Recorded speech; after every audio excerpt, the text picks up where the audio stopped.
আচ্ছা ভাই, আপনার নাম কি? আমার নাম মোহাম্মদ রাসেল। রাসেল। আচ্ছা রাসেল ভাই, আপনি যে জালমুড়ি বিক্রি করেন, জি। এটা প্লেট প্রতি কত?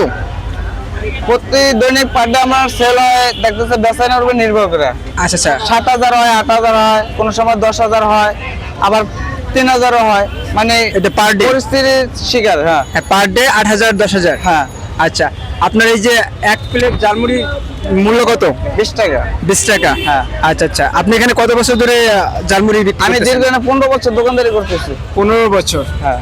আচ্ছা, আপনার এই যে 15 বছর ধরে যে বিক্রি করতেছেন, এই যে আপনি যে এক্সেপশনাল ভাবে জালমুড়িটা বানান, আপনার তাতে কি লাভ আসে?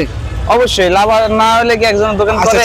আচ্ছা, এই যে জালমুড়ি, এই যে উপরে যেটা দিয়েছেন, এটা কি? এটা এটা হলো মুরগির মশলা। মুরগির মশলা। আচ্ছা আচ্ছা আচ্ছা।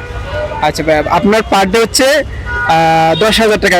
হ্যাঁ 8-10,000। হ্যাঁ। তার মানে মাসে প্রায় কত? 3 লক্ষ টাকা। হ্যাঁ। আচ্ছা আচ্ছা, এতে তাহলে মানে ভালো ইনকাম হচ্ছে আপনার। জি ইনশাআল্লাহ। আচ্ছা আচ্ছা, এভাবে মানে আপনার সংসার সুন্দরভাবে যাচ্ছে? ইনশাআল্লাহ। আচ্ছা আচ্ছা, আপনার গ্রামের বাসা কোথায়? আমার গ্রামের বাড়ি ভোলা লালমোহন। বলা। আচ্ছা, আপনি এখানে কি সব সময় থাকেন এই জায়গায় হ্যাঁ সব সময় আমার দোকানে জায়গা। নাকি অন্য জায়গায় কোনো দোকান আছে? জি না এই জায়গায় আমার দোকান। আচ্ছা, আপনি এত বেশি করেন কিন্তু দোকান নিচ্ছেন না কেন?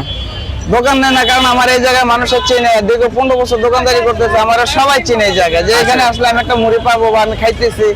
দীর্ঘ আচ্ছা। 15 বছর, 1-2 বছরের বিষয় না এই জায়গায়, 15 বছরের বিষয়। আচ্ছা রাসেল ভাই, আপনার এটার নাম কি? এর নাম হলো বিসমিল্লাহ মুড়ি ভর্তা। বিসমিল্লাহ মুড়ি ভর্তা। আচ্ছা, বিসমিল্লাহ মুড়ি ভর্তা ভাই আমিও খেয়েছি, আপনারা আসবেন, খুব মানে সুস্বাদু। তো সবাইকে আসার অনুরোধ করা রইলো। আল্লাহ হাফেজ।